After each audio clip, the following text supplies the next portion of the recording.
Oral arguments took place earlier today before the United States Supreme Court in the case involving the United States Constitution's 14th Amendment, Section 3, disqualification clause after Donald Trump was removed from the ballot in Colorado. The Colorado Supreme Court decision was stayed pending.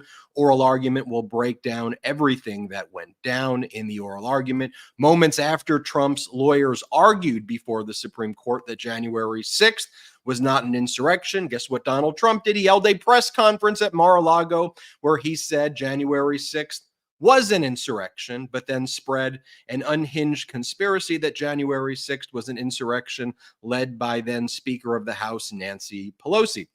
In the E. Jean Carroll defamation lawsuit, where she was awarded $83.3 million, federal judge Lewis Kaplan denied the mistrial motion filed by Trump's lawyer, Alina Habba. And also, Judge Kaplan entered judgment earlier today. That means it starts the timeline for Donald Trump to appeal and post an $83.3 million bond.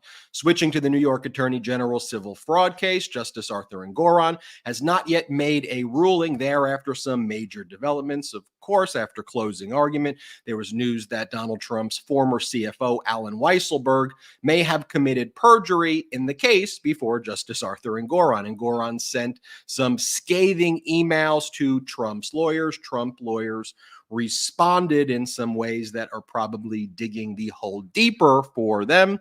And we will see ultimately where this nets out. But one of the things Engoron hinted at is if Trump's lawyers were suborning perjury, there could be major consequences. Also, Republicans killed their own border deal. Yeah, let me repeat that again. Republicans killed their own border deal because President Biden agreed to sign it. And because Biden agreed to sign it, Trump wants there to be chaos. He doesn't want Biden to get credit for it. Trump wants to run on chaos at the border so he can complain about it.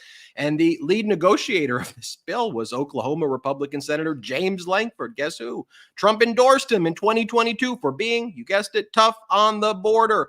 Lankford stated that he was also essentially extorted by at least one right-wing MAGA media host for leading these bipartisan negotiations. Further, the Republican special counsel investigating President Biden's released his findings on the documents in Biden's home. He decided ultimately there was not sufficient evidence to prosecute President Biden for document-related crimes.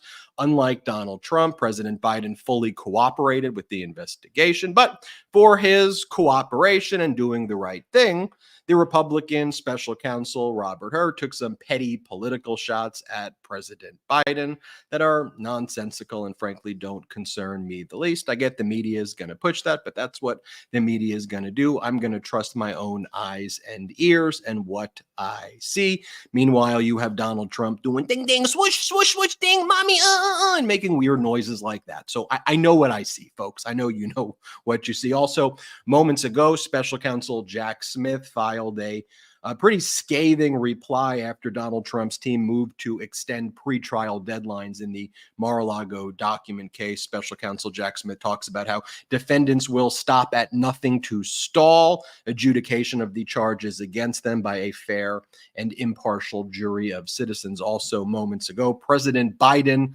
went live. Before bringing in President Biden, let me bring in my brothers, Brett and Jordy.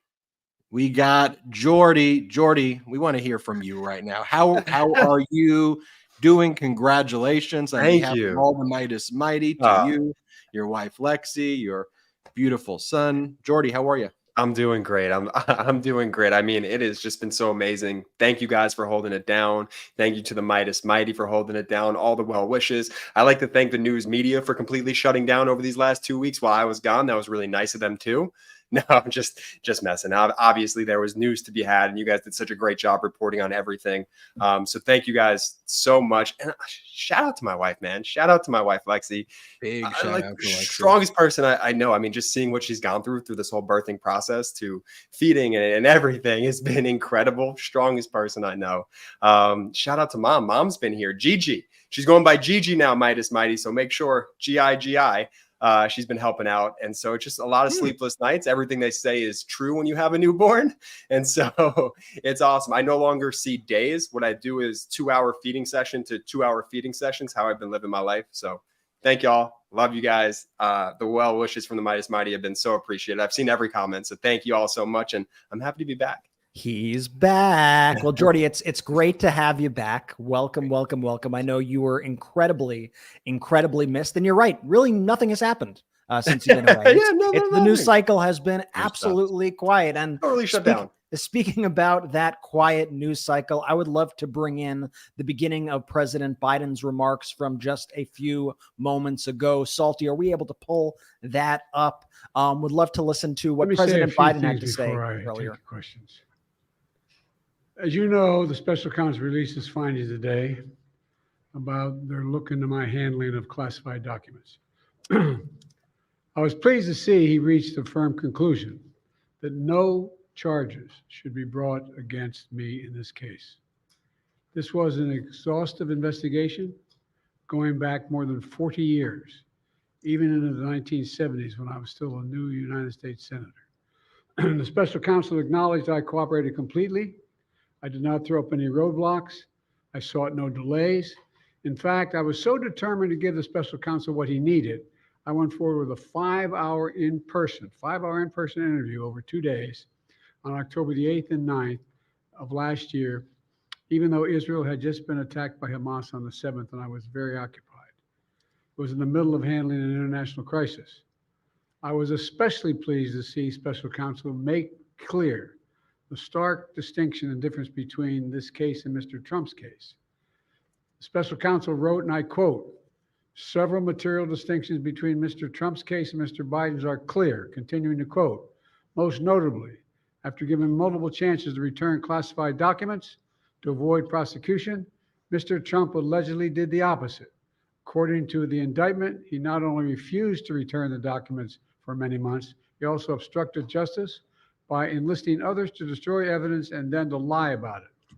In contrast, he went on to say Mr. Biden turned in classified documents to the National Archives and the Department of Justice, consented to the search of multiple locations, including his home, sat for a voluntary interview, and in other ways cooperated with the investigation," end of quote. I've seen the headlines since the report was released about my willful retention of documents. These assertions are not only misleading, they're just plain wrong. On page 215, if you had a chance, I know it's a thick document. On page 215, the report of the special counsel found the exact opposite. Here's what he wrote. "There is in fact a shortage of evidence that I willfully retained classified materials related to Afghanistan." On page 12, the special counsel also wrote, for another documents, "The decision to decline criminal charges was straightforward. The evidence suggests that Mr. Biden did not willfully retain these documents." So there you have President Biden's press conference from moments ago. And look, I can evaluate that. I don't need the media or right-wing talking points or a Republican United States attorney to tell me that what I saw is not what I saw. I saw someone who was smart, intelligent, thoughtful, and let me just compare that to what Donald Trump goes around the country and does at these rallies that, other than the MeidasTouch Network and a handful of other independent media, legacy media ignores. So the first one I'll show you is Donald Trump describing the United States military, something pretty serious. Play the clip. These are not muscle guys here, they're muscle guys up here, right? And they calmly walk to a seat. Ding, ding, ding, ding, ding, ding. They've only got 17 seconds to figure this whole thing out, right? Boom. Okay. Missile launch. Pshing, boom. It's the most I mean, he goes around the country and gives these speeches where at this point, he's not putting sentences together. Let me start with that concept, that Trump is not even attempting to use sentences. He's doing noises. A ding ding, a swoosh, a kaboom, a kaboom. and then he moves on to the next part of his speech where he grunts and talks about a woman who's in a weightlifting room and she can't lift the weights, and he goes, mommy, I can't do it, mommy. He does this as part of his stump speech. This is what he goes around the country. You're like, Ben, no way, that doesn't happen. Yeah, it does. Here, play the clip. And they're proud, they're clapping, they're going crazy. I can't do it, Mom, I can't. Boom. A powerful speech right there by Mr. Trump, a very projecting strength, running a very disciplined campaign there. And then on the other hand, you've got President Biden giving that speech at the White House that I don't know what to think of it. I mean, that's there for me. It's just like, come on.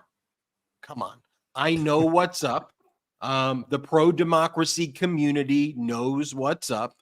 Democrats, liberals, progressive, independents, people who care about normalcy, mainstream Republicans know what's up. MAGA likes that. MAGA, when he goes, oh, mommy, MAGA's like, yeah, go get him, MAGA. And I'm like, okay, this is really, really weird stuff.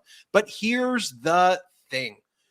And here's my advice. Do not let the media bring you down. Please stay calm. Things are good. The media is trying to freak you out and to make you panic. And that's the way fascism operates. We're in this together. I'm not concerned the slightest. Let me make that clear. And when President Biden debates Donald Trump, you're going to have a thoughtful person who knows about foreign policy and domestic policy, who has a record. And then you're going to have Donald Trump saying, I beat Taylor Swift with the J6ers. I make songs with the J6 absolute immunity. I'm in absolute immunity. Bad priests, the rogue cops. Just, I need absolute immunity. Mommy, and that's what you're going to see. And it's good. You're giving me a lot of great gifts to make after this of you, Ben. I got to say too, Ben sharpened up his Trump impression since I've been out. That's really good. You gone with just the two of us, right? I have to add new things to my repertoire. I love it. So I've been going to practice at an acting school. I've been focused on this, and you guys, you're saying you want Jordy, but can Jordy do this? Exactly. I know you miss him, but at the end of the day, you look at the two candidates, and it's almost like comical in a dark way when you look at the coverage here. It's like you have one individual in President Biden who was just exonerated on doing anything, right? Exonerated on all charges here, who cooperated fully with an investigation, handled it exactly the way you're supposed to do it, despite the fact that he was incredibly busy dealing with the Israel-Hamas situation and everything else in the world. Donald Trump just golfs all day and does nothing all day, right? But you actually have someone who's a president doing president things, who took time out of his days in order to do this interview. And then on the other side, you have Donald Trump, who willfully stole all these documents when he was confronted with it, denied it, then pretended like they were his, had to be subpoenaed, had to be, ultimately there had to be the FBI had to go to his residence to retrieve the documents through a court warrant. He is an adjudicated rapist in court. He is somebody who is a fraud, who has defrauded governments, defrauded banks. Like, you have this picture of these two people. And so you have this Republican attorney general who has to throw in what I thought were these just bizarre, kind of gratuitous attacks on Biden, because if he could not indict Biden on a legal level, he had to, in a way, indict him on this weird personal level. Sure. And as I read this, I honestly, I was just kind of angry reading it, because so much of it just felt so unnecessary and like a lot of little nothing things that were kind of blown up and misconstrued. And even like President Biden said, like they're trying to frame it as the willful retention, but then that's negated by the own report itself. Like if you look at page 1 on the report, it's different than page 215 on the report, where it says there is in fact, a shortage of evidence that there was any willful retention of documents. So this whole thing seemed just so incredibly sloppily written. It was just one other big distraction. The main thing here is Joe Biden was exonerated on the documents case. He actually participated in the investigation, was cooperative, and that's that. And for this U.S. attorney, the special counsel, to try to make him have this like James Comey moment, it's honestly like a very disturbing thing, talking about weaponization of the Justice Department. It was all part of Biden's plan to weaponize it in such a way that you have a special counsel who gratuitously attacks him, and then another special counsel who prosecutes his son. What a weaponized plan that Biden's like, you know who they really need to get? My child. Put two cases on him, and then write a report that just gratuitously makes me look bad. But by the way, that's what MAGA, like in MAGA world right now, that's what they are saying. Because there's always some conspiracy in MAGA world. There always has to be an underlying thing that's happening here. And Brad and Ben, to your point here, like we have standards here at the MeidasTouch Network, this pro-democracy community, the Meidas Mighty, you guys have standards. I think it's why we do what we do when we show these clips. We let you guys decide for yourself, right? We tell you the information as it drops, and then we play a President Biden speech, and then we play a Donald Trump speech. And then we show Donald Trump statistics about whatever legal troubles he's in, and then we show President Biden and the legal troubles that he's not in. And so then we just let you decide for yourself ultimately, because we have standards, and we really truly believe in our heart of hearts that the American people deep down have standards too at large, and that they wouldn't vote for a Donald Trump again because of just the lack of moral compass that the man has. Donald Trump got the woman he raped confused with his ex-wife during a court deposition. And that does not make like a fraction of the news that these secondhand comments from Robert Hur makes in this report. Like we need to just adjust ourselves anchor ourselves to some semblance of reality here. Well, let's anchor ourselves to that reality right now, which we do here on the MeidasTouch Network. Like you may go, oh, Ben, when you're doing the mommy clip about Donald Trump, like you're cherry picking. I could have showed you the clip where Donald Trump talks about, I'd rather be electrocuted than eaten by a shark. I could show you the ones where he brags about cognitive exams, and he says that he's so smart because he keeps on passing the cognitive exams. And he goes, they made me list 6 things: chair, vote, and then he names 5 things. He spends like 3 to 5 minutes talking about cognitive exams. But you go, oh, Ben, you're just cherry picking this. How about today? Well, let's start with this morning. Let's talk about after oral arguments before the United States Supreme Court. Like this happened this morning. Donald Trump made the decision after, by the way, I thought his lawyer, did a decent workmanlike job. I think that ultimately the Supreme Court is not going to rule that Trump is disqualified. I think they will end up reversing what the Colorado Supreme Court decided. And I think it'll probably be a 7-2 decision, maybe even a 9-0 decision. It's going to be something like that. 9-0, 8-1, 7-2. And while I disagree with it, fundamentally, I'm trying to watch these arguments and see what's being said. And ultimately, the Supreme Court seemed to be all going in the direction of, isn't this a slippery slope? If Colorado could do it, then couldn't Texas do it to Biden? Couldn't Florida? That seemed to be where they were going. I'm not sure what their order's going to look like, but they were trying to find some technical ground, which, by the way, if you've been following the MeidasTouch Network, I said this Supreme Court, no way. They're not going to end up disqualified. They're going to find some technicality. They're not going to find that Donald Trump is disqualified. By the way, which is different than what I feel when Donald Trump asserts absolute presidential immunity, which is a whole different issue. I do not think the United States Supreme Court's going to find that Donald Trump has absolute immunity. But, fundamentally in today's oral argument, I think the Supreme Court failed to recognize the very fact of this was an insurrection. Fortunately, Ketanji Brown Jackson was the one who brought it up over and over again. But it was really only Justice Jackson, a Biden appointee, may I add, who kept on saying, yeah, but this is an insurrection we're dealing with. And I feel like the Supreme Court was kind of treating this like it was just like a political football. Like, well, then couldn't you disqualify someone for this political issue or that political issue? And no, I mean, ultimately for me in my analysis of the 14th Amendment, Section 3, I almost think that the drafters of that provision, the same way the Supreme Court said with obscenity, you kind of know it when you see it. It's something you know when you see.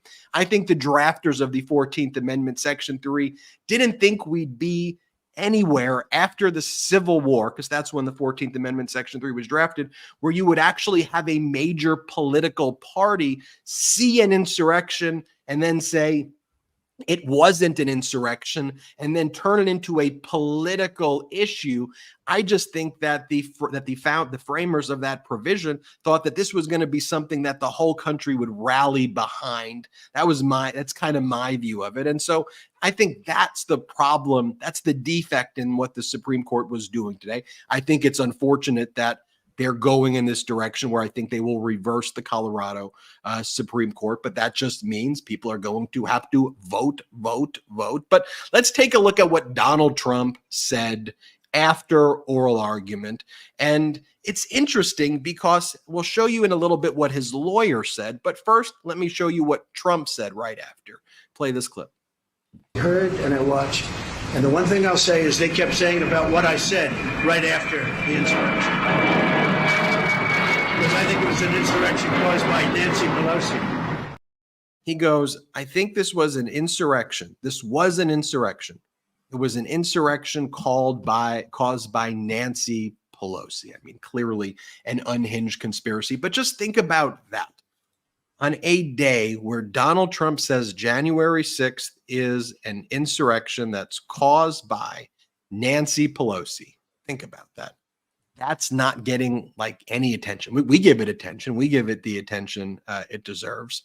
But no one else is giving, not a lot of other people are giving that. Instead, they're focused on, the Biden thing, whereas Trump tried to overthrow our democracy and is blaming it on the former Speaker of the House, Nancy Pelosi. Let me show you what Donald Trump's lawyer said, though, in the courtroom. Here, play this clip.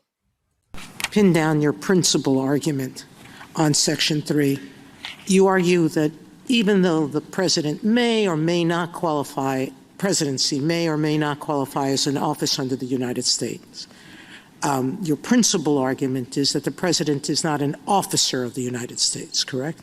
Yeah, I would say it a little more forcefully than what Your Honor just described.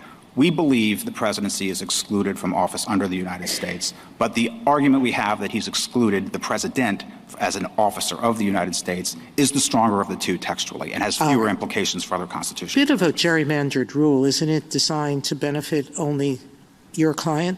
I certainly wouldn't call it gerrymander. That implies nefarious intent. Well, you didn't make it up. I know some scholars have been discussing it, but just so we're clear, under that reading, only the petitioner is disqualified because virtually every other president except Washington has taken an oath to support the Constitution, correct? That's right. Every president, to our knowledge, every other president. John Adams might also be excluded because he took the oath as a vice president. By the way, I like that that was Justice Sotomayor there, by the way. And I liked her line of questioning there. My prediction, though, is that she will side ultimately with the group reversing the Colorados. I could be wrong on this. I think she's going to rule in favor of reversing. Maybe she'll join part of a dissent with Ketanji Brown Jackson if one exists. But as I said, I think it'll be an 8-1, 7-2, or potentially even a 9-0 decision reversing Colorado. That's just my prediction. I give you the truth and how I assess it here, honestly, even if it is at times upsetting. That's just the reality of it. But let me show you the moment I wanted to show you before. This is Ketanji Brown Jackson questioning Donald Trump's lawyer about the issue of insurrection. And again, I think it was Justice Jackson, again, a Biden appointee, who was very focused on that issue. And she was really the only justice. And that's why I'm so grateful for her questioning there, because I want you to listen to this. Then I want to play the Trump clip again, and then I want to talk about the implication. Play this clip. Question.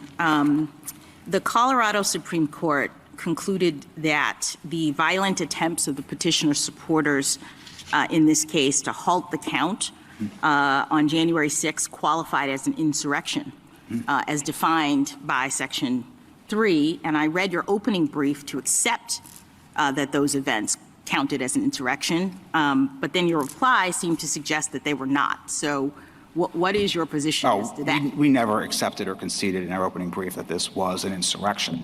What we said in our opening brief was President Trump did not engage in any act that can plausibly be characterized as insurrection. All right, so why would this not be an insurrection? What is your argument that it's not? Your reply brief says that it wasn't because I think you say it did not involve an organized attempt to overthrow the government. So that's one of many reasons. But for an insurrection, there needs to be an organized, concerted effort to overthrow the government of the United States through violence.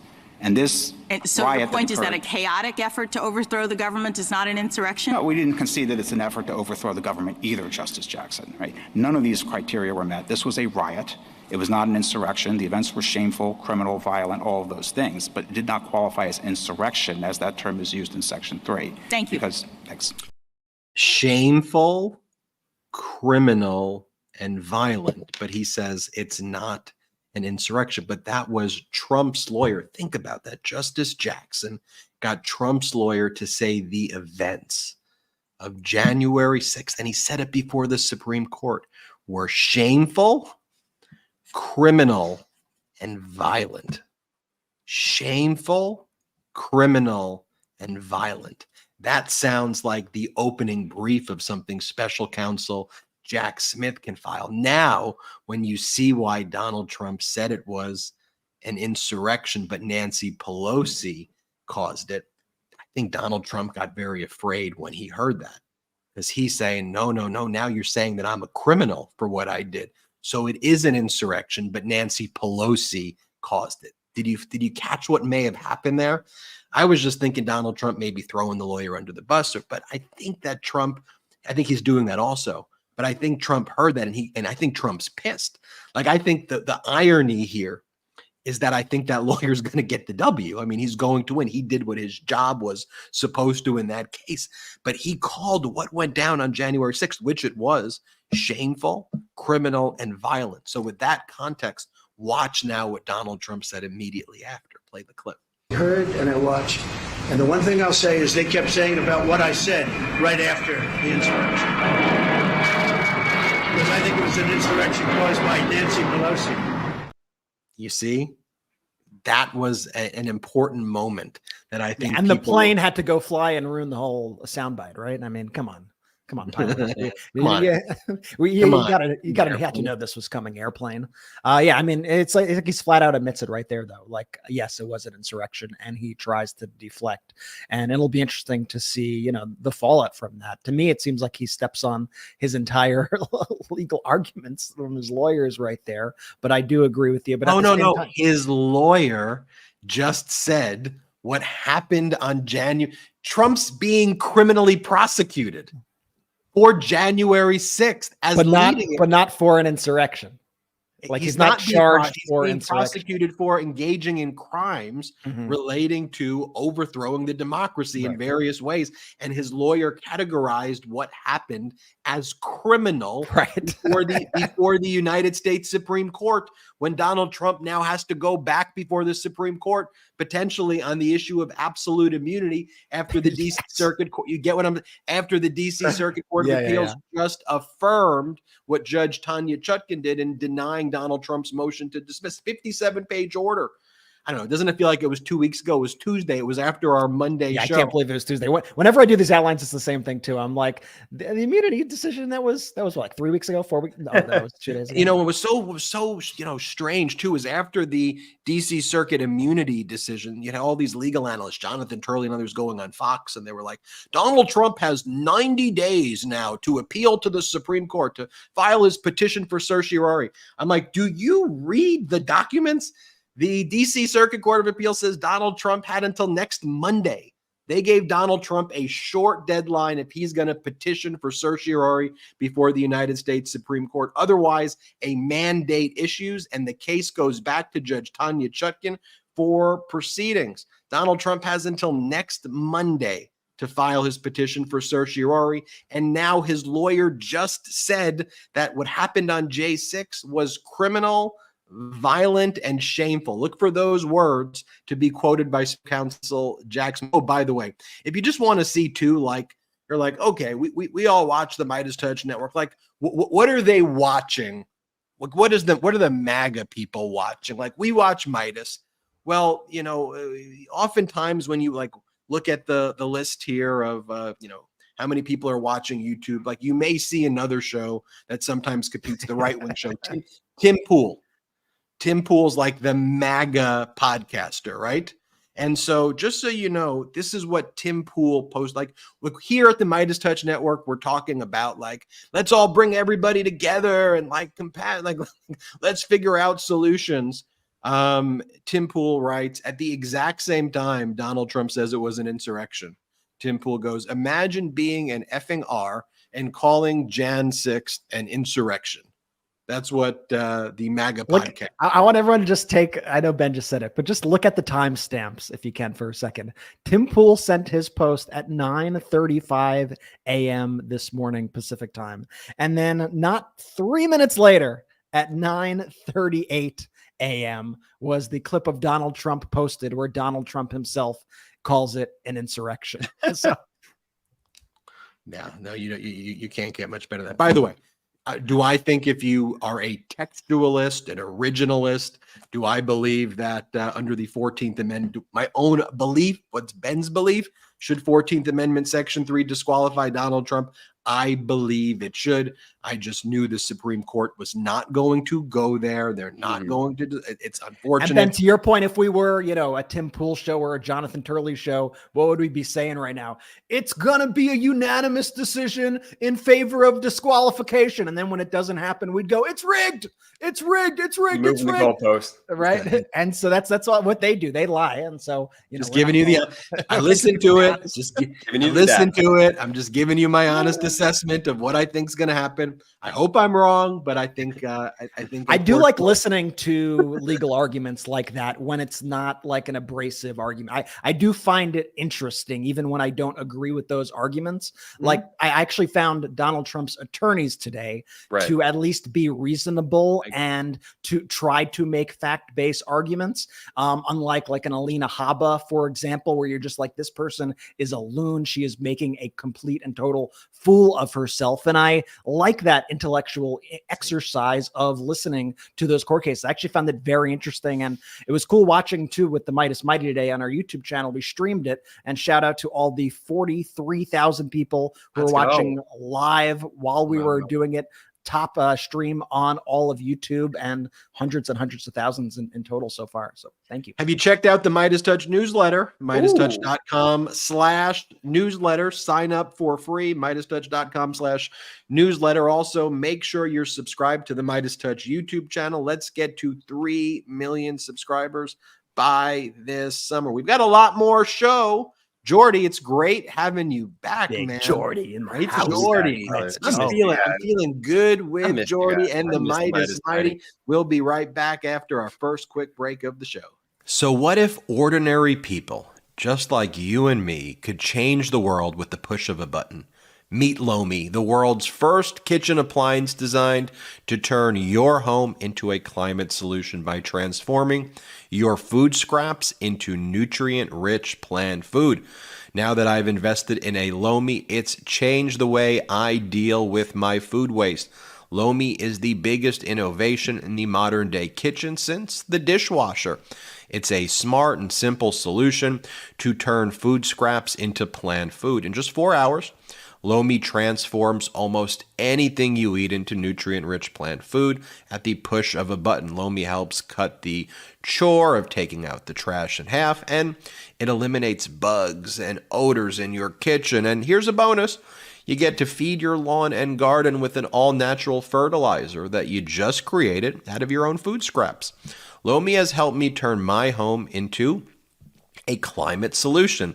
Now I can transform my organic waste into nutrient-rich Lomi earth that I can feed to my plants, lawn, or garden instead of sending it to the landfill.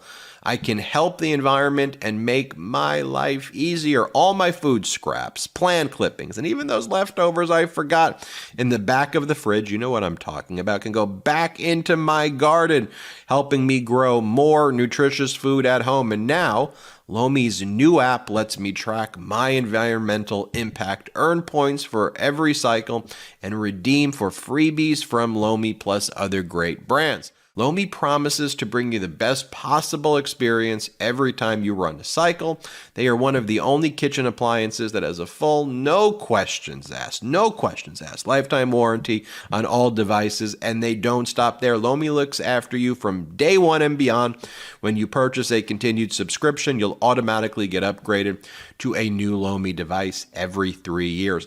I love my new routine with Lomi. No more stinky trash bins, no more leaky bags making a mess of the house when I take the bag out to the curb. Whether you want to start making a positive environmental impact or just grow a beautiful garden, I'll have to post mine soon. Lomi is perfect for you.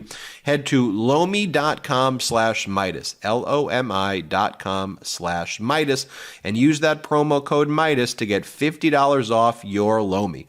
That's $50 off when you head to lomi.com/Meidas. Use that promo code Meidas at checkout. Thank you, Lomi, for sponsoring this episode. Did you know that your temperature at night can have one of the greatest impacts on your sleep quality? If you wake up too hot or too cold, I highly recommend that you check out Miracle Made's bed sheets. Inspired by NASA, Miracle Made uses silver-infused fabrics and makes temperature-regulating bedding so you can sleep at that perfect temperature all night long. Now, using silver-infused fabrics originally inspired by NASA, Miracle Made sheets are thermoregulating and designed to keep you at that perfect temperature all night so you get better sleep every night. These sheets are infused with silver that prevent up to 99.7% of bacterial growth, leaving them to stay cleaner and fresh 3 times longer than other sheets. No more gross odors. Miracle sheets are luxuriously comfortable without the high price tag of other luxury brands and feel as nice, if not nicer, than the bed sheets used by some 5-star hotels. Stop sleeping on bacteria. Bacteria can clog your pores, causing breakouts and acne. Sleep clean with Miracle. Go to trymiracle.com/Meidas to try Miracle Made sheets today. And whether you're buying them for yourself or as a gift for a loved one, if you order today, you can save over 40%. And if you use our promo code Meidas at checkout, you'll get 3 free towels and save an extra 20%. Miracle is so confident in their product, it's backed with a 30-day money-back guarantee. So if you aren't 100% satisfied, you'll get a full refund. Upgrade your sleep with Miracle Made. Go to trymiracle.com/Meidas and use the code Meidas to claim your free 3-piece towel set and save over 40% off. Again, that's trymiracle.com/Meidas to treat yourself. Thank you, Miracle Made, for sponsoring this. Well, Let's go. Shout out our pro-democracy sponsors, folks. Links are in the description of the episode, either on YouTube or on audio. It looks like Brett really wants to say something. I was just saying, like in the past, week or whatever, like that's our only taste of Jordy that we got was from the ad read. And so it's nice to have you actually back when you return. It. It's like I was thinking about during the ad breaks. So again, links in the description. Great products, great offerings. We work really hard to get those deals for you guys. So check them out if you're interested. Shout out to my wife one more time. Shout out to Lexi one more time. It's been so wild just to shout out to all the moms out there. Shout out to all the moms. Shout out to all the moms, but specifically Lexi right now because she just gave birth. And I absolutely love her. Shout out to her. Lexi. It's been incredible to see. And if you made it this far in the podcast, my son's name is Elijah. So welcome, Elijah. Oh, Jordy. Whoa, drop saving it for the who stayed on the show, who got who are committed to the Meidas Mighty movement. So wow. Shout out Elijah. Elijah, there it is. Shout the out big Elijah. announcement. Look We at did not that. reveal the name, Jordy, even in the Patreon. I know you the didn't. Patreon, You guys we were didn't reveal the very. name. I know you didn't. You We guys were asked very, numerous very good. times. We had a lot of pressure on us. Like, Lot of I don't usually pressure. feel pressure. I felt pressure on that. What's the you know? baby's name? Jordy telling you. Can you let us know? And then I think people were like, don't "Do you love, even I don't know?" like withholding. I don't like secrets. So I don't know what to I do. know. I know. Well, it's hard to have secrets when the slogan is "Truth is golden." You know what I'm saying? So I know. I'm just glad you guys let me reveal the name. That was very There you nice, go. generous of you guys. Elijah. Can we do a baby emoji soon? Maybe. Maybe I don't know. I got to discuss. it. Jordy, how quick could we exploit Elijah for some? Can we do a little baby emoji, perhaps? Does he know how to edit videos yet, Jordy? Elijah Any emoji. hot takes? What's his hot take? All right, hot takes is that he loves milk. back to business. I love that she did the name reveal. Justice Lewis Kaplan, federal judge from the Southern District of New York, who presided over the E. Jean Carroll defamation lawsuit where she was awarded $83.3 million. Donald Trump had previously been found liable for $5 million for sexual assault and defamation back in May. And now he was found liable for defaming his rape victim. Yes, defaming his rape victim. And E. Jean Carroll was awarded $83.3 million. Judge Lewis Kaplan finally entered a final judgment.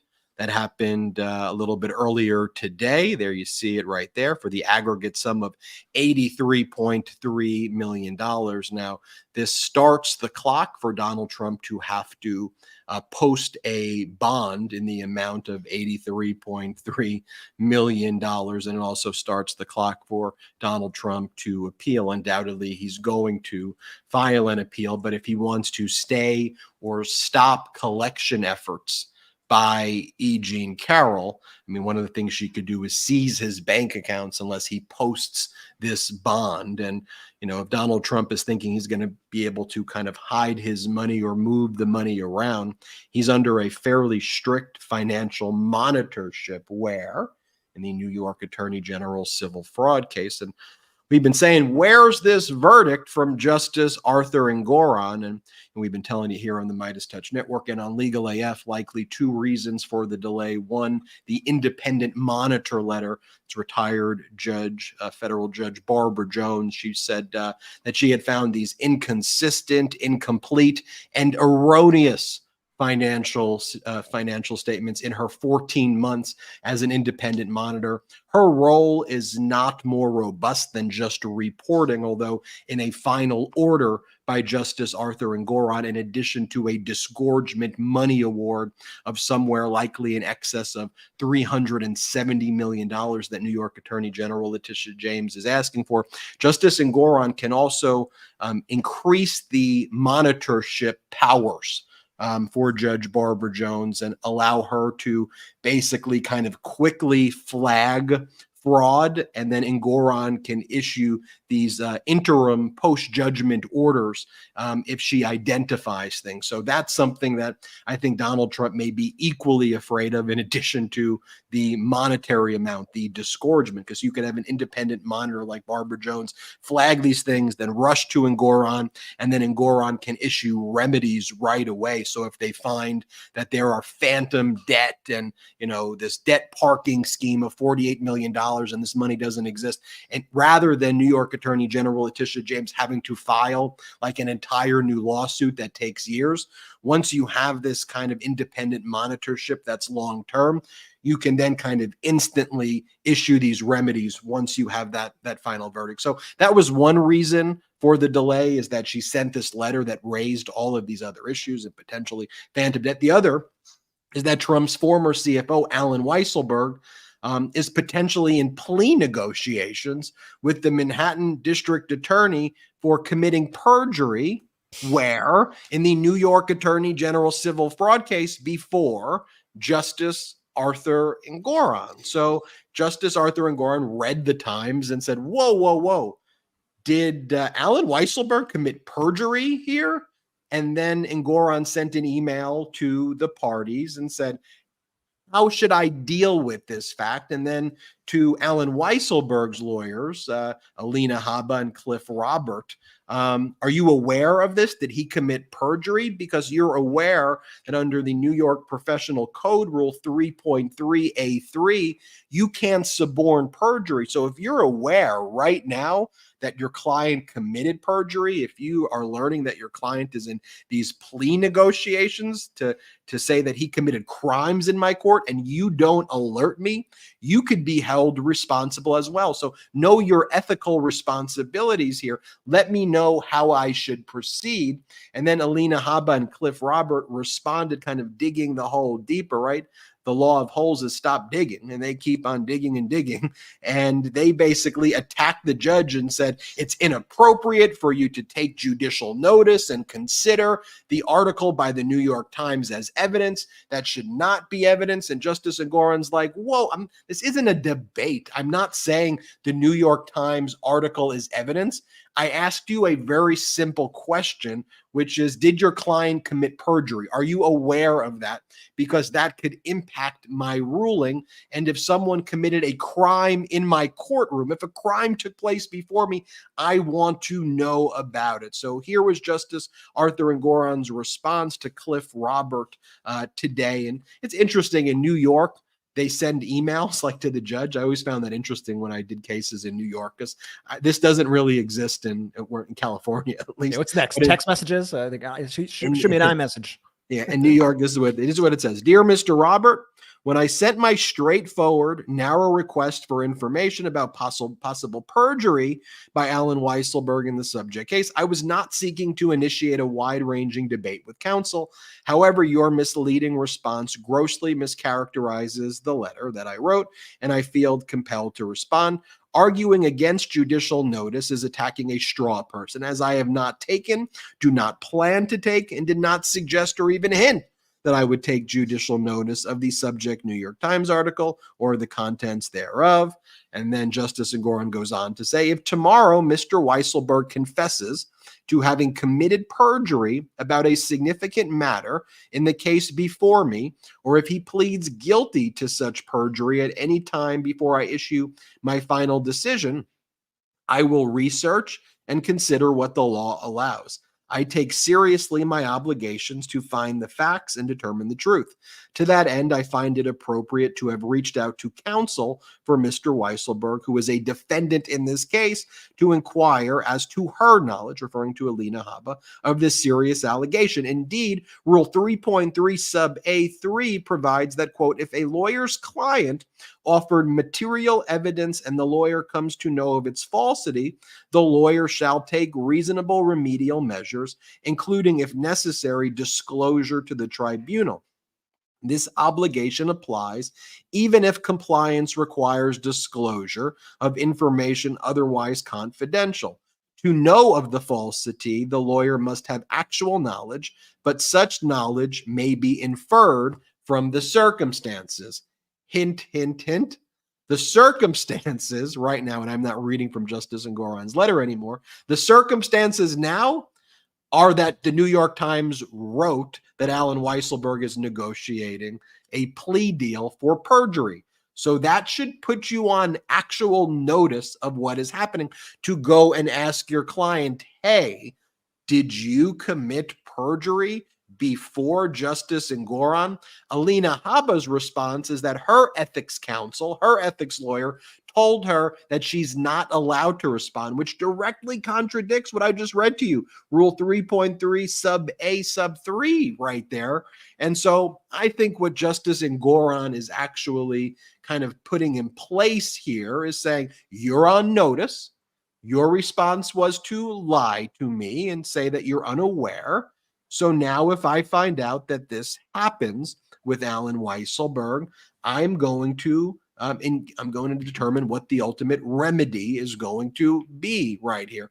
And again, what did we tell you that MAGA stands for? Make attorneys get attorneys. And Alina Habba and Cliff Robert, but particularly Alina Habba, is putting herself in a very precarious situation right here, and you see it right there. And look, I get there are people who say, well, You know, you had Judge Lewis Kaplan, the federal judge. He was strong and he put Trump in his place, but Justice Arthur Engoron kind of let Donald Trump get away with more things. Look, Justice Engoron held a bench trial, right? Judge Lewis Kaplan, the E. Jean Carroll case, was before a jury. So there were certain different considerations there as well. But let's wait till we see what Justice Engoron's ruling is, because in terms of him being strict or this, I'm expecting that there will be a disgorgement order for at least $370 million, but with prejudgment interest compounding plus penalties, I think it will be in excess of $500 million. And I think Justice Engoron's going to have a lot to say about the powers of the independent monitor going forward. So let's wait for that. But then Trump's going to have to post bonds of 83.3 plus something like 500, close to $600 million bonds he's going to have to put up. So that's your legal review right there. I just don't understand this strategy that all these idiot Trump lawyers have of antagonizing the judge. Like, what good is going to come from antagonizing and being confrontational with the person who is ultimately making the judgment on your case? That letter from Cliff Robert was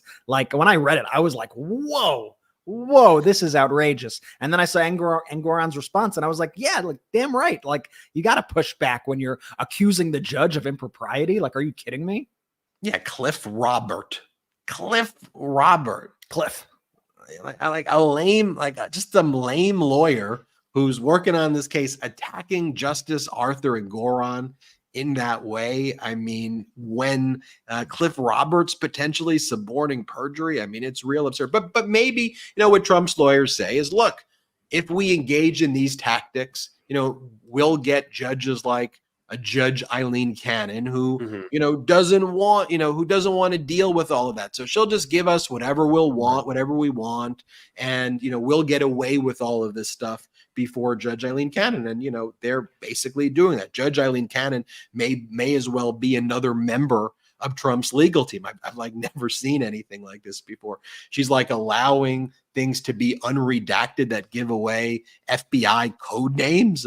I mean, and she's like, Special Counsel Jack Smith's team did not provide with specificity why this is in the interest of national security, why FBI code names are in the interest of national security. And like, she's still yet to really issue a substantive order yet.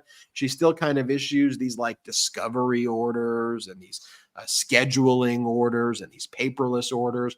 She's still yet to actually issue like a substantive ruling, but I'm waiting for Special Counsel Jack Smith. As soon as he's able to, trust me, he's going to file an appeal with the 11th Circuit. He just has to have the opportunity that he's waiting for there. But then you just think about where all of this kind of fits together. I'm interested to see what the Supreme Court will do. I assume Donald Trump will petition for certiorari after the D.C. Circuit affirmed Judge Tanya Chutkan's denial of Donald Trump's motion to dismiss on absolute immunity grounds. Will the Supreme Court grant certiorari and set an expedited briefing schedule? Will they just reject the case because the order by the DC Circuit was so airtight? I mean, that will be interesting, because when will that case be slotted in? Will that case be slotted in? Right now, there's already a 2-month delay, right? So if it was supposed to go down March 4th, we're looking at May 4th, like the earliest right now. You know, and potentially more likely even a little bit later than that. So we'll find out. But I was glad that even though the DC Circuit, wasn't it funny though, by the way, we were like, what's going on with the DC Circuit? They're taking a really long time here. And it was just that they were writing a really good order. Like, and by the way, more than they're writing a good order. Yeah, it's easy to start wading into some sort of conspiracy, or maybe this judge is diverting from the other judges and all the other things we were hearing. And there was a lot of, like, especially on the cable news, like last week, it was a lot of, okay, everybody, I'm officially in panic mode. This is it. Red alert. And it turns out they were just writing an incredibly comprehensive, airtight opinion, which is now that it's out there, is like one of the most respected opinions like ever.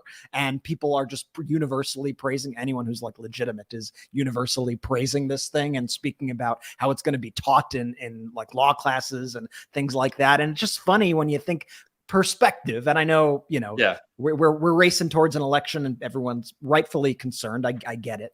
But perspective, it took them like a month to write this 57-page document with the airtight references and airtight legal analysis and opinions. Like it's not a lot of time to write something that dense and that powerful. Anyways, should we talk about the border? We got a lot to discuss, but you know what? How about this? Let's tee it up. All right.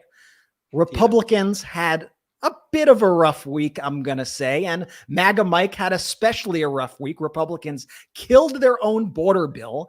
They brought an impeachment resolution to the floor for Alejandro Mayorkas that failed because they, wait for it, didn't know how to count, it seemed, and they ended up blaming a hidden Democrat. Some of their other bills also went down in flames, and of course that means that they are going to distract and go back to Hunter Biden and other conspiracy theories. We're going to cover all that and more when we're back. First, the message from our pro-democracy sponsors. Sit tight. Don't leave. Elijah, Jordy. Elijah. Baby, Ready? let's go. Elijah, play the clip. Let's see if he does it. Elijah, play the clip. Elijah, play the clip. I'm always on the lookout for immune strength during cold and flu season, so I just discovered an incredible product, Armra Colostrum. Now my immune health has never been stronger. I recently began using Armra Colostrum because I need something to help strengthen my gut barrier, protecting against toxins, chemicals, and pollutants that drive inflammation. Colostrum is the first nutrition we receive in life and is an exclusive source of all the essential nutrients we need in order to thrive. Armra Colostrum is sustainably sourced and is a proprietary concentrate of bovine colostrum that harnesses over 400 functional nutrients to strengthen your immune barriers, your body's inside suit of armor, and the first line of defense against harmful particles from the environment that can trigger inflammation and make you sick. Armra Colostrum strengthens immunity, ignites metabolism, fortifies gut health, promotes hair growth and skin radiance, and powers fitness performance and recovery. Armra Colostrum strengthens all 4 layers of your gut wall, where 80% of your immune cells are housed. When the immune barriers of your gut are compromised, you are left vulnerable. The body's gut wall system is your critical line of defense against particles from the environment that can make you sick. Armra Colostrum strengthens all 4 layers of gut wall system naturally, optimizing your microbiome, fortifying your gut wall architecture, and replenishing your army of immune cells, securing your highest integrity gut health and immune system. It's a rich, exclusive source of immunoglobulins, antibodies that optimize your immune defense during cold and flu season. So I take 3 to 4 scoops of Armra Colostrum a day and increase it as desired for amplified defense. As a whole food, there's no such thing as too much. We've worked out a special offer for our audience here for this Armra Colostrum. Receive 15% off your first order. Go to tryarmra.com/Meidas or enter Meidas to get 15% off your first order. That's tryarmra.com. You spell it tryarmra.com/Meidas, MEIDAS. Go and check that out now. Tryarmra.com/Meidas. Sleep is the foundation of our mental and physical health. When you're sleeping well, you can perform at your best mentally and physically. Proper sleep can also increase focus, boost energy, and improve your mood. Introducing Beam's Dream Powder, a science-backed healthy hot cocoa for sleep. If you know me, you know that Dream has been an absolute game changer for my sleep. Sometimes I find myself up at night in bed with my thoughts and uneasiness. Well, that's not the case anymore because I started to drink Beam's Dream Powder. Prior to Beam's Dream Powder, the poor sleep and late nights staying up really affected my mood and energy, but not anymore. And today, our listeners get a special discount on Beam's Dream Powder. Their science-backed healthy hot cocoa for sleep with no added sugar. Now available in delicious flavors like chocolate peanut butter, cinnamon cocoa, and sea salt caramel with only 15 calories and 0 grams of sugar. Better sleep has never tasted better. Other sleep aids can cause next-day grogginess, but Dream contains a powerful all-natural blend of reishi, magnesium, L-theanine, melatonin, and nano-CBD to help you fall asleep, stay asleep, and wake up refreshed. The numbers don't lie. In a clinical study, 93% of participants reported Dream helped them get better sleep. Beam Dream is easy to add to your nighttime routine. Just mix Dream into hot water or milk, froth, and enjoy before bed. Find out why Forbes and New York Times are all talking about Beam and why it's trusted by the world's top athletes and business professionals. If you want to try Beam's best-selling Dream Powder and get up to 40% off for a limited time when you go to shopbeam.com/Meidas and use code Meidas at checkout. That's BEAM.com/Meidas and use code Meidas for up to 40% off. Welcome Let's back. We're live go. on the Let's MeidasTouch go, baby. Podcast. Jordy, check out Let's go. those descriptions for the discount codes. You got the links there. I got a quick funny story for you. Like I said, Ma's been here helping out. Gigi has been here, and all of a sudden, I'm changing the baby with Lex. We're doing our thing. I hear Gigi on the phone with Brett. And what did I hear? It was a 15 to 30-minute conversation about how much he loves Armra. So we're definitely talking about Armor a lot. It's funny when I hear the sponsors now, I realize how much of my days are revolve around the sponsors of our show. Like I woke up on the Miracle Made sheets. I threw a banana in the Lomi. There you I go. had my Armra. I had an Armra in the afternoon. We use the products, folks. I slept on the 8 sleep. It's like my whole life. My whole life is dictated. We by use that, them. We love them. whole You took life is Beam expensive. before bed. That Beam Dream Powder is fantastic too. Links Yeah. in the description if you're interested in those products. They are truly wonderful, and we work out the deals for you guys specifically. So I It's hope so you funny like it. that it's so funny you heard me talking to Mom about Yeah. that. We Brett, were talking about it for a while. Brett, so every day the media and Republicans were saying border, invasion. I know there was a Right. MAGA caravan. They showed up and they said, okay, where's the, I don't really see the invasion. Look, oftentimes when the media shows the images from the border, it's like the border from like Mexico and Guatemala. Like it's not actually the United States border but nonetheless, look, I recognize that there is some serious issues that need to be addressed. I don't want to make light of it, but I want to try to find solutions here, and Democrats and rational Republicans join forces to come up with a deal. And President Biden basically said, I'll sign whatever it is, whatever deal you can work out. And let's have the Republican from Oklahoma, whose reputation, like James Lankford, the senator from Oklahoma, the Republican, his whole reputation is like the border guy.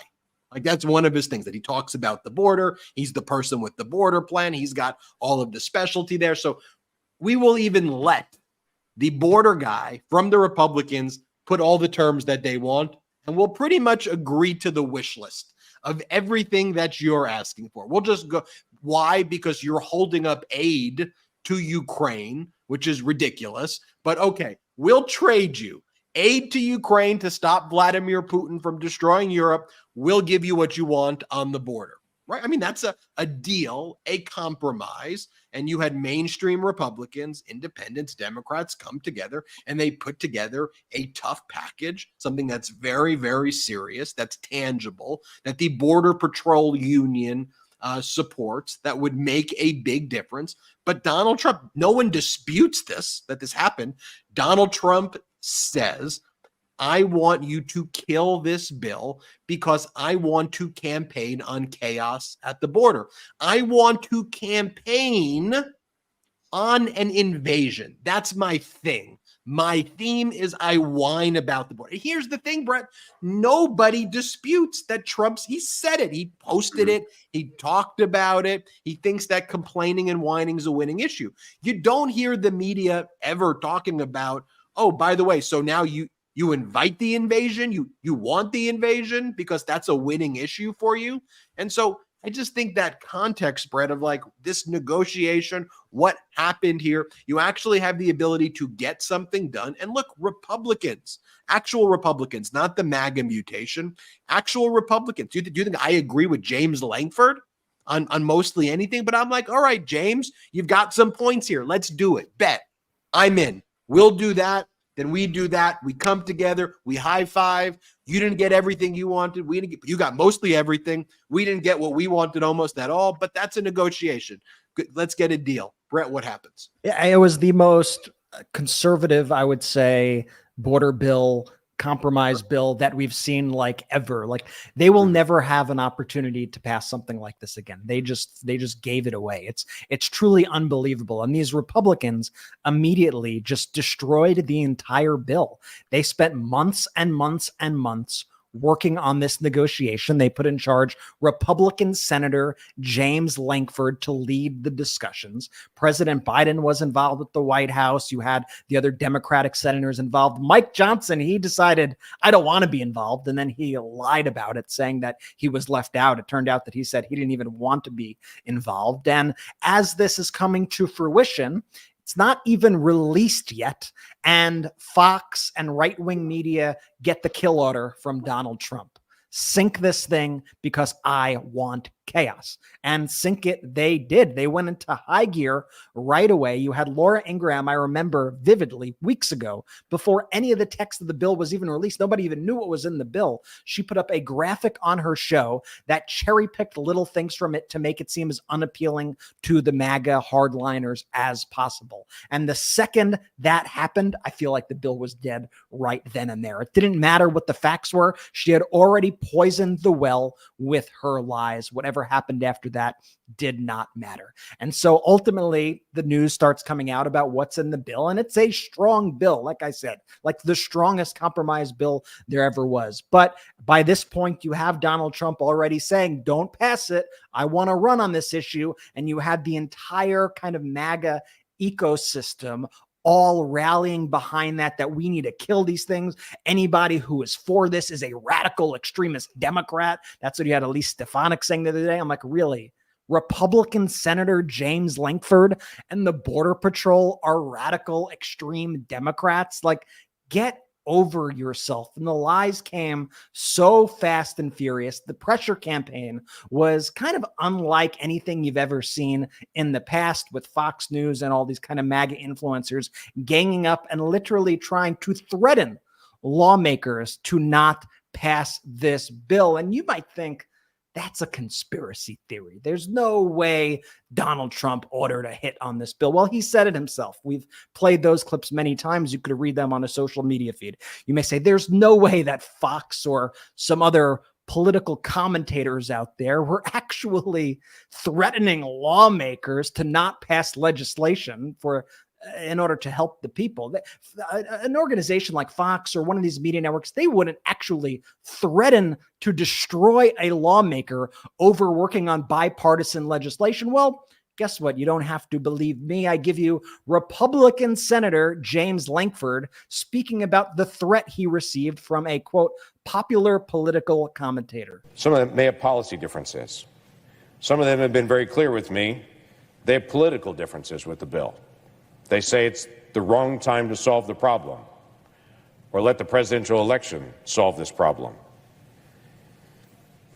In fact, I had a popular commentator 4 weeks ago that I talked to that told me flat out, before they knew any of the contents of the bill, nothing was out at that point, that told me flat out, if you try to move a bill that solves the border crisis during this presidential year, I will do whatever I can to destroy you. Because I do not want you to solve this during the presidential election. By the way, they have been faithful to their promise and have done everything they can to destroy me in the past several weeks. How sick? How sick is that political commentators are dictating policy of the United States government and are threatening individuals with destruction? We will destroy you if you commit the cardinal sin of working across the aisle to pass something that's actually good for the American people. It's sick. Let me reiterate. That's a Republican senator from Oklahoma, as conservative in the traditional sense of the word as you get, James Lankford. And by the way, Ben, he put his neck out, right? For all of James Lankford's faults, and believe me, there are plenty. he decided, he was elected or put forward by the Republicans, you are going to be our lead negotiator on this border project. On this bill, you're in charge. And then what do? They throw him under the bus. They call him a radical extremist Democrat. Mitch McConnell votes against the thing. Like, I imagine like that's the loyalty that you get for trying to actually govern. You get smacked in the face by your own party. It's so disgusting. And so what do after that, right? They just lie. They just lie all the time, right? They lie about what's in the bill. They lie nonstop. They dismiss the Border Patrol Union's thoughts on the border bill. They're supposed to support. The Border Patrol Union are like Donald Trump's top supporters. And they came out and said that they support this bill and hoped for its quick passage. But let's listen to what Tom Emmer had to say. And Steve Doocy on Fox News actually had to slap Tom Emmer down for his lies here. And I know a lot of Republicans are against it because Donald Trump is against it. But here's the problem for you guys. The Border Patrol Union came out and the acting CBP chief both came out and said it's not perfect, but this is the best thing we've seen in decades. So are Republicans going to say that the Border Patrol Union and the acting CBP chief are wrong? Well, look, they can have their perspective, Steve, and we've got a lot of respect. It's their jobs, Tom. And it's our job to actually make sure the laws will accomplish what we're seeking to do. Yeah, okay. He knows more than the Border Patrol, I am sure. Well, let's see another example of that on, shockingly again, Fox. You had Senator John Kennedy saying in his folksy voice, that's like fake, by the way, like he makes up a fake accent and plays dumb on TV. He's actually like a bright guy that doesn't even speak the way he speaks it's a whole weird thing. Anyway, he starts talking about how he can't fathom how this bill actually does anything to help the border. And he also gets called out on Fox. Obviously, she's very frustrated. She said that in her home state, people they don't care about politics. They want to make at least, and you just said, Senator, that you were looking for some provisions that would improve, right? And when you go through this, and I understand that people on both sides have very big, differences over this, but you don't think there were some provisions in there that were worth moving on? I can't predict the future. I have to wait for it like everybody else. But I don't see how anybody could look at this bill and confidently predict it would have been an improvement. Well, the chief of the Border Patrol just said exactly that. Don't you think that he probably knows better than anybody what would have helped his people out a little bit? And I have great respect for him, but I disagree with him. Shaking my head. So then the big lie that continues to pour out of Donald Trump. And it's funny because you could see a direct line from Donald Trump posting something on his social media account to all the MAGA bots in your comments on social media parroting the same thing. And I'm like, okay, you're just literally repeating what Donald Trump says. You have no personality outside of that. Okay. And Donald Trump goes, I don't even understand why we need a border bill. You could just say, just like he, is able to change documents with his mind. You could just say border closed, and it's closed. And once again, we had a Republican here. You had Chip Roy, Congressman Chip Roy, actually saying, like, what are you talking about? That's not how it works. In fact, millions of migrants came in through the border under you, Donald Trump. No, we're not going to just pass the buck and say that, any president could walk in and secure the border. I saw former President Trump make that allegation earlier today on one of his social media posts. All the president has to do is declare the border is closed and it's closed. Well, with all due respect, that didn't happen in 2017, 18, 19, and 20. There were millions of people who came into the United States during those 4 years. Donald Trump asked for a border bill. Donald Trump could not pass a border bill. The only reason why border crossings went down under Donald Trump was because of COVID. They were peaking in 2019. The only reason is there was a global pandemic. That's why they came down. So this entire revisionist history that they want to put forward, that all one has to do is snap their fingers and you don't need funding, you don't need judges, you don't need any of this stuff. It could just happen magically by the snap of the fingers. I mean, it's all such. As you say, Brett, it's the MAGA fan fiction that, by the way, the media goes with, that like everything was great when it was like the worst. Like is there a collective amnesia? Like we lived those years. There was a mass casualty event because Donald Trump said that like a miracle, it was all going to go away and to inject ourselves with bleach. He added $8 trillion in debt when everybody warned that his like tax scam was going to result in that. I mean, it was day after day of like, I remember those days. Like it was like, is there going to be a tomorrow? What crazy thing is he going to post? What the heck is going to happen? And then he led an insurrection to overthrow the democracy. And then there's this fan fiction that like tries to normalize this behavior. And I'm like, what in the world are we talking about? And then he gives speeches now. And I don't know if I mentioned this where he's out there making, oh, mommy, ding, ding, ding. I've heard about it. You heard about that? Yeah. The bing bongs. I have to say, I've heard rumors of these clips. And here's the thing too: Donald Trump loves to have it both ways, and the media loves to let him have it both ways. Donald Trump likes, and all these MAGA people, they like to take credit for all the, and I'm going to put this in quotes, all the kind of good data points they could point to that happened because Donald Trump ignored a global pandemic. So they're like, look, gas, it was negative dollars for a barrel of oil. Yes, the entire country was locked down.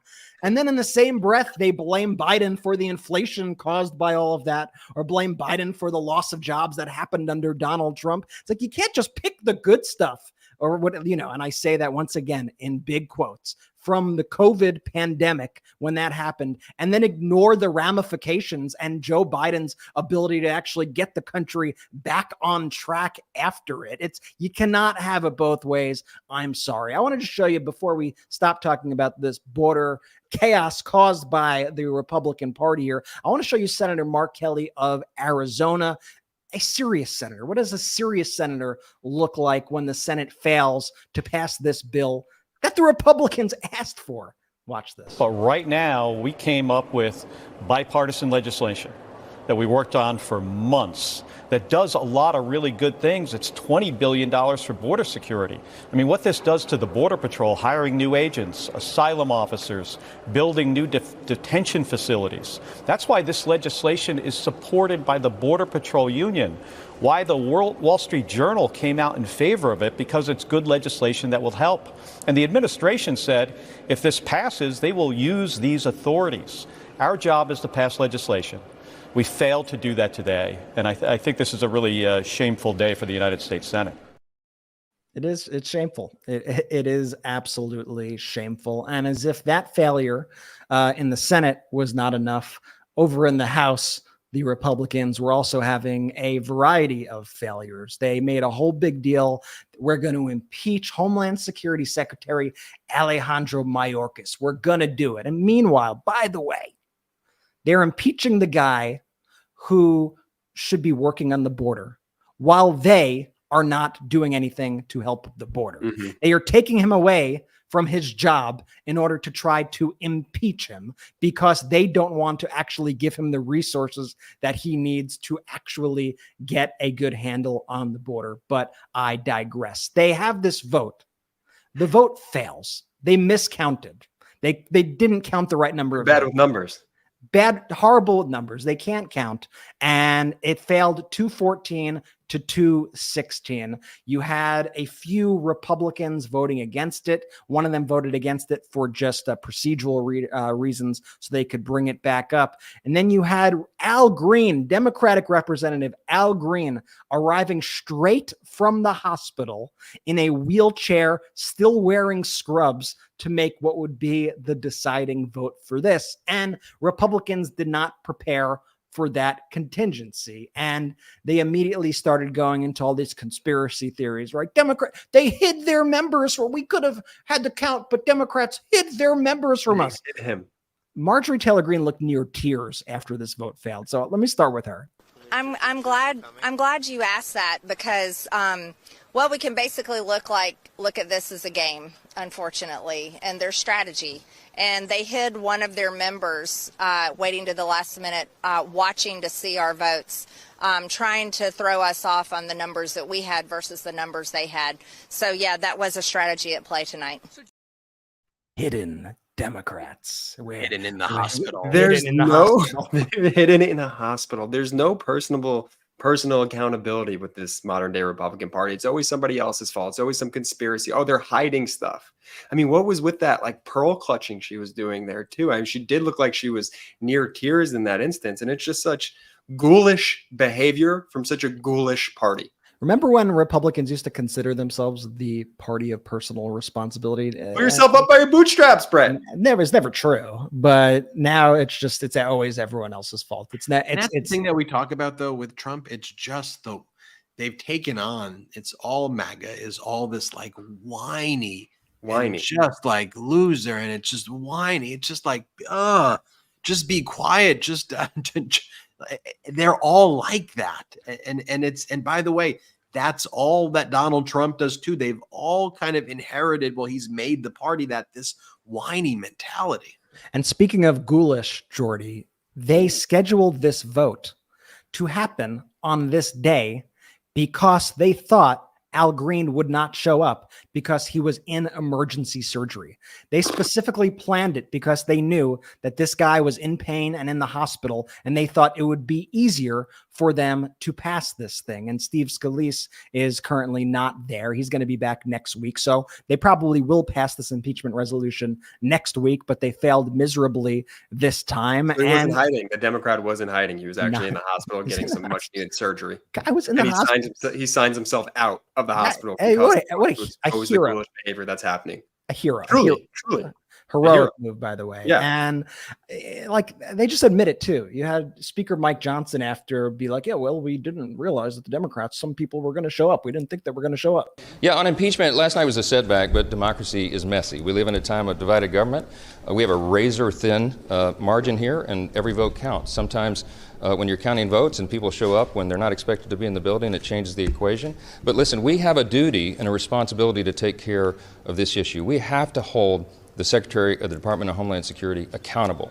Mayorkas needs to be held accountable. The Biden administration needs to be held accountable. And we will pass those articles of impeachment. We'll do it on the next round. Like, how could you even do that? Like, I mean, I don't think I could ever say things that were so patently false and conniving and just like say it with a straight face. Like, you literally just tanked the toughest border deal. And now you're whining about the border after Donald Trump said that this is what we want to do. We want to whine about the border. Like, have you no shame? You don't. They have negative have any shame. And we say this on the show a bunch too, and I'm happy to finally prove it out with this real life instance, not finally, but prove it out again, is that the Republican Party, the modern day Republican Party, they don't actually want to solve issues that are presented to the American people. They want to complain about them, they want to fundraise off of them, and they want to try and win elections off of them. They don't actually want to solve the issues because it's bad, quote unquote, politics for them. Their modern day Republican Party does not care about the average American person. They don't care about American citizens. All they care about is continuing to line their pockets with donors' money.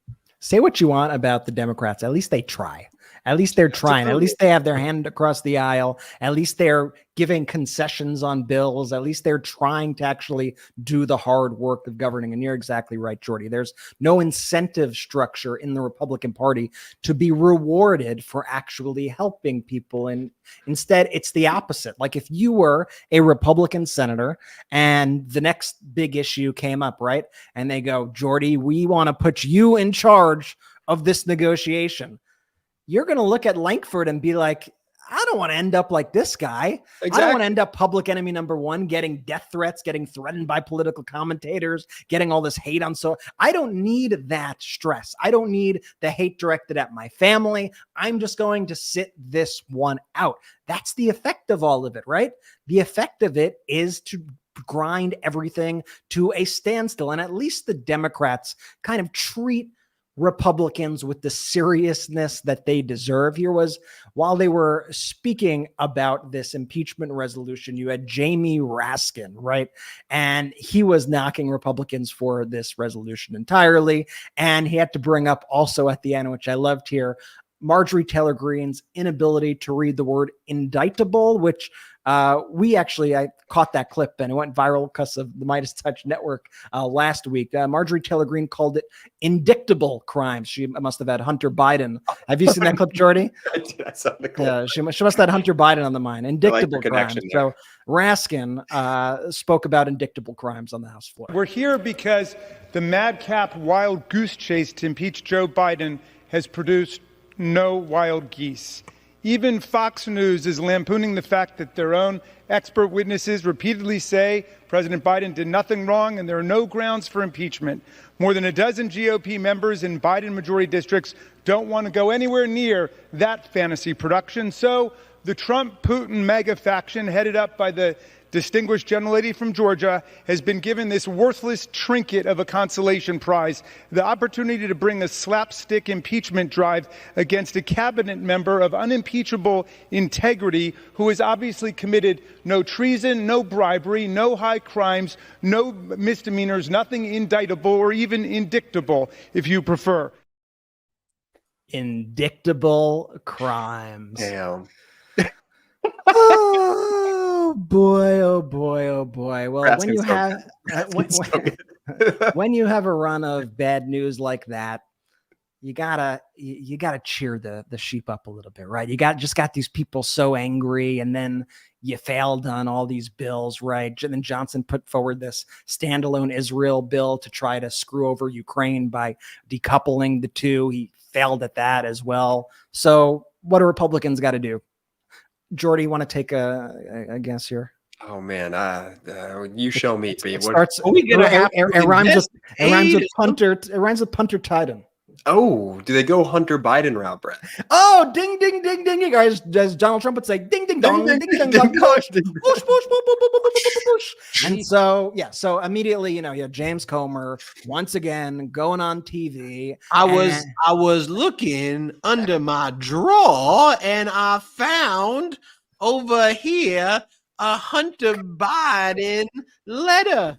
And the Hunter Biden letter is linked to Jim Biden, and Jim Biden is linked on my spreadsheet. Yeah, we're at the stage right now where James Comer is inventing Bidens, like he's naming Bidens that don't going exist. Through the family tree, just being like if your name is Biden and you live anywhere on planet Earth, James Comer is going to call you up and going to harass you a little bit, even if you have no actual relation. Here James Comer says he needs to hear from Tony Biden, who's not a person. And what I would like to know from Tony Biden is just exactly what Joe Biden's involvement was. Tony.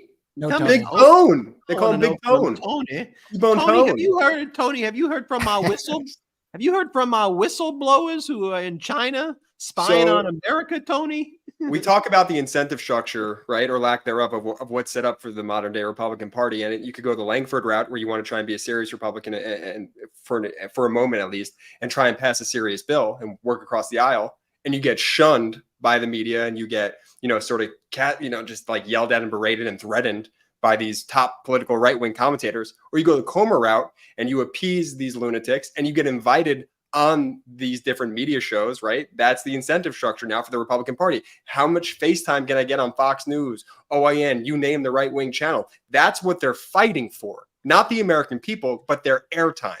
And there was a Secretary of State candidate to that point in Missouri, I believe. We reported on this on MeidasTouch.com. By the way, make sure you go to MeidasTouch.com. You revamped the website when I was gone. We did. Yeah, we did it. We did a website revamp, and the articles have been great. A lot of great content there. Check out MeidasTouch.com. But this Missouri Secretary of State candidate, the Republican that's running, she released a video in which she made a homemade flamethrower and said that she took out books from the public. This all sounds like a crime, by the way. I think it is a crime. She took out books from the public library that were LGBTQ themed, and she lit them on fire with a flamethrower and recorded the video. And that was the video she put out as to why you should vote for her. And she said, vote for me and I'll burn a lot more of these books when I'm done with them.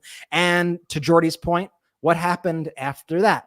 She was invited on Jesse Waters' show, primetime on Fox News. So that is the incentive structure. Be as outrageous as possible, be as anti-democratic, as fascist, as horrific as possible.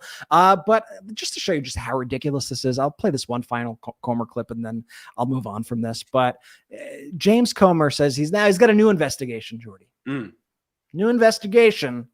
He is investigating John Kerry, the climate czar, for potentially colluding with environmental groups. And these environmental groups might be funded by, George Soros. Yeah, this is more evidence of obstruction. The White House is obstructing our investigation. Look, no one knows what John Kerry authority was. No one knows what John Kerry was negotiating when he would go to China. Joe Biden put him in a cabinet level position that he just created, but yet he was never confirmed by the Senate. So no one knows really what his job was, but we know he went over there a lot. We also know, Rob, that he was colluding with these left-wing environmental organizations. We're trying to figure out who was funding these. We know some of these were Soros funded. We believe that some of them may have had some other foreign infusions of cash from our enemies around the world. And every American knows that the Biden energy policy is a disaster. That's showing up in the polls. So we have a lot of questions, and just like everything else, they're slow at turning over this the information that we've requested. It's not classified. We just want to know exactly who John Kerry was colluding with and try to figure out why he was doing that and what damage it's done to the American taxpayers. Who are you colluded with there, John Kerry? I mean, like, setting aside the obvious stupidity of what he's saying, like, objectively, the Biden's energy policy, just like, I'm not trying to fanboy for Biden. It's nothing short of like a brilliant strategy, the way they've balanced the reserves. You know how Trump and everyone's like, drill, baby, drill, drill, baby, drill. There's more domestic oil drilling under President Biden than there was under Donald Trump. And as Russia and Saudi Arabia are trying to manipulate the market, President Biden is strategically kind of utilizing this incredible the drilling that's being done in order to kind of counteract the market manipulation that's trying to take place. Biden does this genius stuff with the strategic reserves, also refilling it and then selling it at like a profit. I mean, there's actually some real genius strategic. If you put the stuff on paper without names on the top, without political parties on the top, you'd be like, wow, this guy is blowing away whoever this other person is. Because if you just look at the data, Biden is blowing Trump away on energy. Biden is blowing Trump away on all of these topics. Like, it's actually, these are historic numbers that we are seeing. What, Brett? Data. We love data here, and we know how smart our audience is. And in fact, I think, audiences in general want to get smart news mostly. But, if you go through the data, if you do your job as a journalist and actually educate people on what's up and show the charts and graphs like we do, in our video and do the comparisons, I think that's one of the goals of media, to inform. But you know what's easier than data? Drill, baby, drill. Drill, baby, drill. That's saying that over and over again is easier than data. So if you're a lazy journalist, look, he said drill, baby, drill. So he must be drilling. He said drill, baby, drill. And fundamentally, the message that needs to kind of get across, and there is a messaging issue, too, that you have to, just kind of align the data and the great news that exists. Not all the news is great. When the news isn't great, you got to tell it like it is. But some of the great metrics with the right kind of messaging, and go out there and just speak the truth. Because in the absence of it, you've got this deluge of Trump and MAGA and the media loving, oh, he said drill, baby drill, drill, baby drill. You know, it's like, no, you did a horrible job. You're a loser, Donald Trump, and you just got to call it out over and over again, and you got to repeat it over and over again. You know, and I just think that's important, and the data aligns with the messaging. So let's go. Let's just get it out there. Could not agree more, Ben. Could not agree more. And enough of just like these cable networks that will take one kind of story that they find salacious and they will run it nonstop every hour, on the hour, learning zero mistakes from the Comey saga, learning zero mistakes of the past. Like when you watch some of these blocks of TV, and I really don't like complaining about the cable news, but I try to watch it sometimes. I really do. And it's truthfully unwatchable. It's truthfully unwatchable. There are select people like on MSNBC who I enjoy, but even MSNBC, which used to be getting it a little bit, has turned their entire morning block is pretty rough until like the afternoon. Then there's maybe like one or two like decent hours. Then it gets really rough again. Like you look at the majority of the days. I like Morning Joe. I like Morning Joe too. I like Morning Joe. I wake up. No, I like Morning Joe. Then it takes a downturn. Yeah. Then it usually picks back up sometime in the afternoon. Then it usually takes another downturn. Then it usually picks back up if like a Maddo's on. By the way, sometimes the downturns look like Fox. Like there's like totally. If you put MSNBC, CNN, and Fox during some of like it kind of looks, you know, because they're looking at each other. They're looking at the same stories. How do we tell that same story? Yes. And it's often driven by drill, baby drill, and right-wing propaganda versus the data-driven stuff. Like they wake up and they go, all right, what right-wing propaganda are we going to have to like react to today or get those points out, or what's Fox doing versus why don't you just wake up? Like I never look at what the media is doing when we program here. I look at what court filings are out there. I look at the data, and that's how we decide, okay, well, this data is out. That's that out. Let's talk about this. I could not agree more. Well, Jordy, it's been so great. Jordy, great show with you. This episode, great show. Jordy, for the after show, I know I'm for the after show, you know what we're gonna have to do? We're gonna have to share. You're gonna have to photos. Share.